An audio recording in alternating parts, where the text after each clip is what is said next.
poor people risking their lives to entertain rich people? Well, we all know what that's supposed to criticize, right? Capitalism, of course, the great evil, the worst economic system that was ever invented. But is Squid Game actually a critique of unhinged, unchecked capitalism? Or is the criticism directed at something else, something darker, which we are all victims of? Now, despite all of the propaganda out there praising Hwang Dong-hyuk for his oh so intelligent and oh so profound portrayal of inequality, severe poverty, desperation, human evil, and totalitarian power, Squid Game, I'm sorry to say, does not criticize capitalism in any way. And here's why.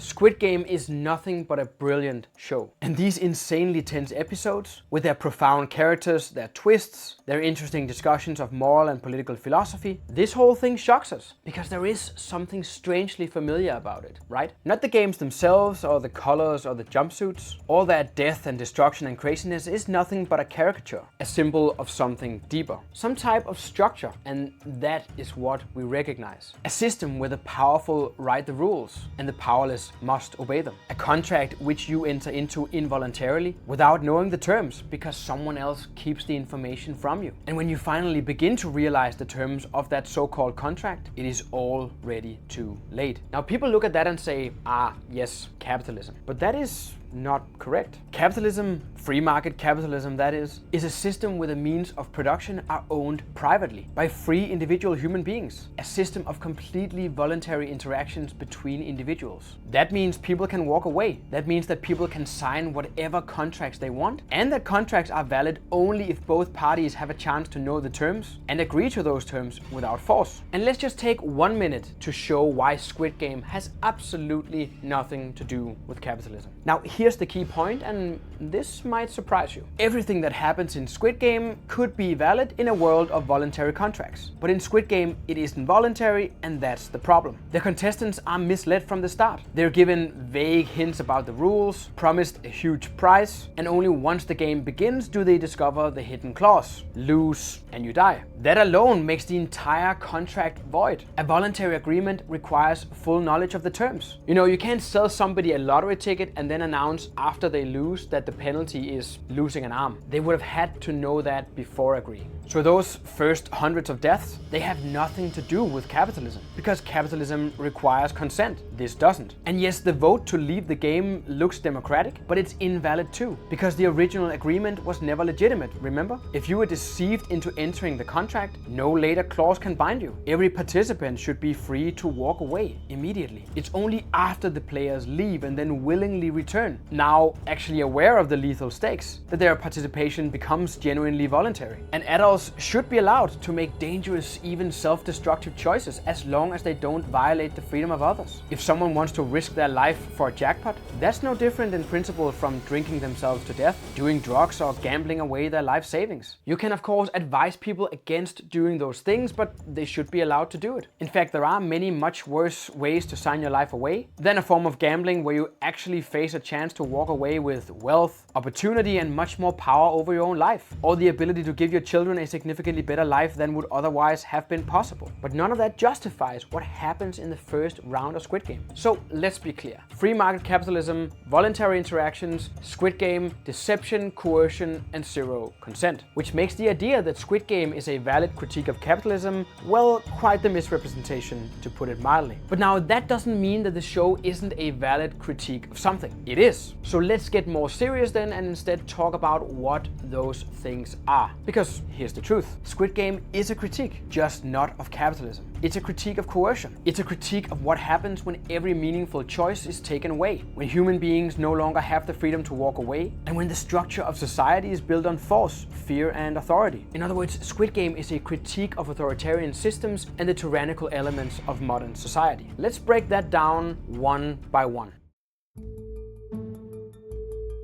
Look at the actual world these characters live in. Is it a vibrant free market society where anyone can start a business, trade freely, and operate without state interference? Of course not. Every character in Squid Game is drowning under state-issued debt systems, monopolistic institutions, rigged financial rules, regulation-choked labor markets, bureaucratic obstacles, regulatory capture, and collectivist norms that crush individual responsibility. These people aren't suffering because of free markets. They are suffering because their society already stripped them of freedom long before the games even began. Take Ji-hoon, crushed by debt issued by a system that allows predatory institutions to operate under the blessing of the state, no options for bankruptcy, no real entrepreneurship, no clear way out, no opportunity for employment because labor regulation is making the labor market extremely non-flexible. Ali, not a victim of capitalism, but a victim of a corrupt employer who refuses to pay him. What is that? A lack of property rights enforcement, a lack of rule of law, a lack of basic negative freedom. Se-byuk, her entire life is destroyed by authoritarianism in North Korea, the most anti-capitalist regime on the planet. And yet the show's critics can't stop talking about capitalism, capitalism, capitalism. And Deok-soo, a gangster who operates in the black markets that appear when the state fails at the only job it was actually supposed to do, if it were to exist at all, namely enforce contracts and basic order. And of course we could go on, right? These characters are not suffering because of free markets. They're suffering either because they themselves are swindlers or tyrannical people, or because the system around them limits their options, restricts their agency, and blocks their ability to act freely. And when individuals lose the ability to act freely, they become desperate, which leads them to suddenly regard something like Squid Game to be a viable choice. And that's the real tragedy that Squid Game exposes. Not inequality, but powerlessness. Not created by individual freedom or free markets, but state tyranny.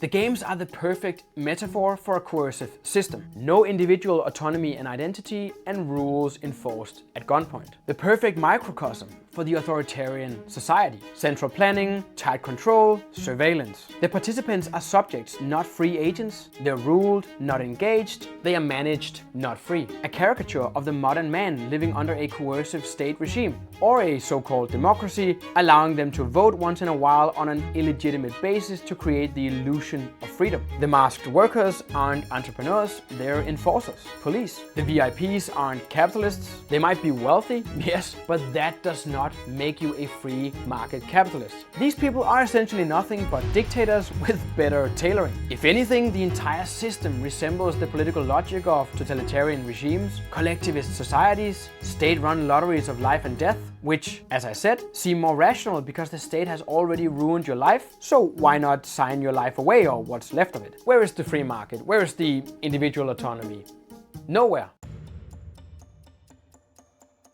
One of the most revealing elements of Squid Game is the rhetoric of fairness. The so-called front man repeats it endlessly. This is a fair competition, everyone here has an equal chance, the rules apply to all, and yet everything is controlled, everything is monitored, everything is manipulated. This is exactly how authoritarian systems justify their control. Everything is equality, everything is fairness, everything is for the people. But behind the curtain, it's all predetermined by those in power, by those who decide the rules of the game. Not necessarily who wins or loses, that doesn't always matter, but that the game needs to take place at all. That somebody needs to win and somebody needs to lose. Squid Game of course shows the propaganda of fairness, not genuine fairness. And again, this propaganda is a key element of coercive, centrally planned systems, not free societies, not free markets.